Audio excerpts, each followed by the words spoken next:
Salam l'équipe, nouvelle vidéo pour parler de la liste de Jamel Belmadi qui vient de tomber, là il y a quelques minutes, une petite demi-heure par la FAF. Donc comme d'habitude, on fait une petite vidéo dessus pour parler un peu de la liste. Liste un peu incompréhensible pour moi. Après c'est que mon avis hein, en tant que supporter, moi c'est pas nous qui décidons, mais on a le droit de donner notre avis sur les joueurs, etc., sur ce qui se passe actuellement au niveau des blessures, des méformes, etc. Et choix incompréhensible pour moi de Jamel Belmadi sur quasi l'ensemble de la liste, quasi l'ensemble des compartiments. Je comprends pas. Bon, les gardiens, on va commencer par les gardiens. Choix logique, rien de spécial. Ces choix-là sont cohérents. Ensuite, on passe sur le côté droit. Mehdi Zefan, Houssine Ben Aïada, Youssef Attal. Incompréhensible. Zefan, moi j'ai toujours défendu Zefan sur ses performances au niveau défensif. Au niveau de la défense lors de ces matchs, offensivement, j'ai toujours dit qu'il apporte rien. J'ai pas besoin de le dire. Tout le monde le voit, tout le monde a des yeux. Donc c'est logique de dire ça que on a mieux. Youssine Ben Ayyada, il l'a jamais utilisé. Pourquoi le faire venir? Il n'y a pas d'autres joueurs. Halaimia, il est où Halaimia dans l'affaire? À moins qu'il soit blessé et que j'en ai pas connaissance, je sais pas, mais il me semble que non. Youssef Attal, il revient, il est tout le temps blessé, Youssef Attal. Laissez-le revenir tranquillement. Pourquoi tu vas le refaire jouer en Afrique? Ah ça, il revient tranquille avec son club. Galtier le met au repos. Il le fait pas jouer tout le temps, il le fait venir doucement. Pourquoi tu vas le ramener en Afrique pour jouer? Ça veut dire que là, le choix, c'est Mehdi Zefan sur le côté. Ça veut dire que sur le côté, c'est Mehdi Zefan. Incompréhensible. Ben Sebaini, il est blessé, non?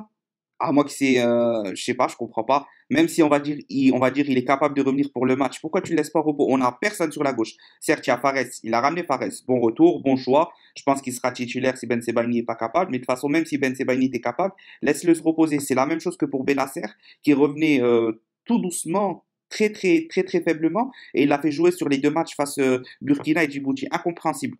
Mohamed Fares sur le côté gauche, ok. Ben Sebani, qu'est-ce qu'il fait là? Il n'y a personne d'autre sur la gauche. Il n'y a personne d'autre à appeler sur la gauche. Non, c'est pas normal sur ce point-là. Ben Lamri, il était blessé aussi, non?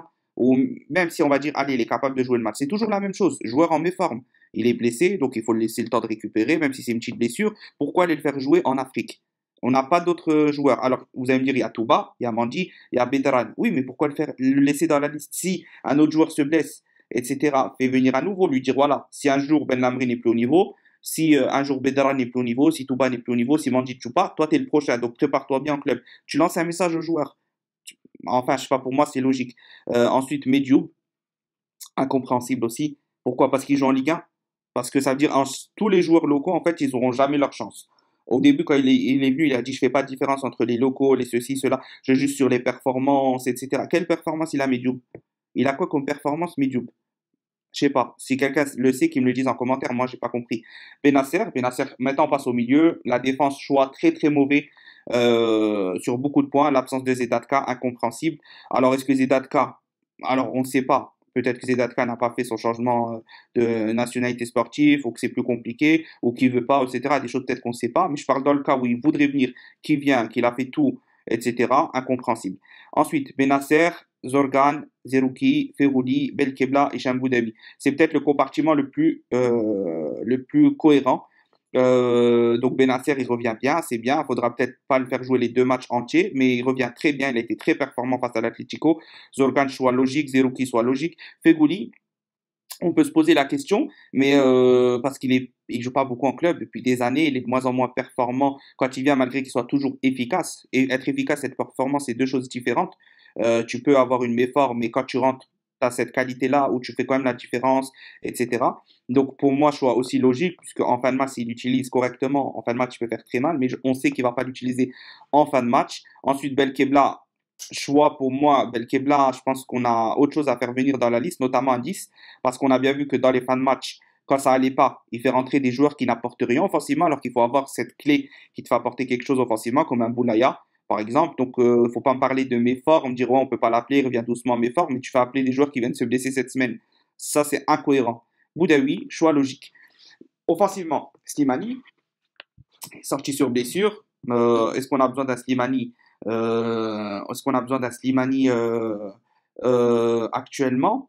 Je sais pas. S'il sort sur blessure, c'est qu'il n'est pas en totale forme. On va jouer en Afrique, il faut être en forme, surtout le retour. Pourquoi l'appeler? Il n'y a personne à appeler d'autre à faire rentrer dans les dernières minutes. Je préfère à la rigueur quand Slimani est blessé, même si je suis pas fan du joueur, faire rentrer un Darfalou, par exemple. Un Darfalou qui fait des bonnes prestations avec son club, même si pour moi il n'a pas sa place dans la liste, il n'a pas sa place en tant qu'international.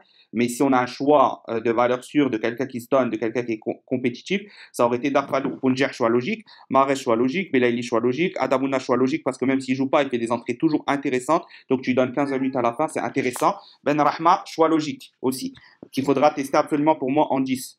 Donc voilà. Liste très peu cohérente sur beaucoup de choix. Alors c'est une liste que bien sûr il y a toutes les doublures pour être performant, etc. Mais c'est pas cohérent sur certains points. Faut essayer de se poser les questions pourquoi. J'ai l'impression que c'est le groupe avant tout. Donc faut voir ça, faut voir ce qui va pas. Et voilà, on verra bien ce que ça donne. En tout cas, il y a tous les joueurs pour être titulaires, mais les doublures, c'est pas ça du tout. Il n'y a pas de choix de rechange intéressant. On verra bien. Après, c'est le Niger, on devrait gagner, mais ça montre que Belmadi, s'il a des trucs, il va faire jouer les joueurs peut-être les plus faibles, alors qu'il y a d'autres joueurs peut-être à faire venir intéressants.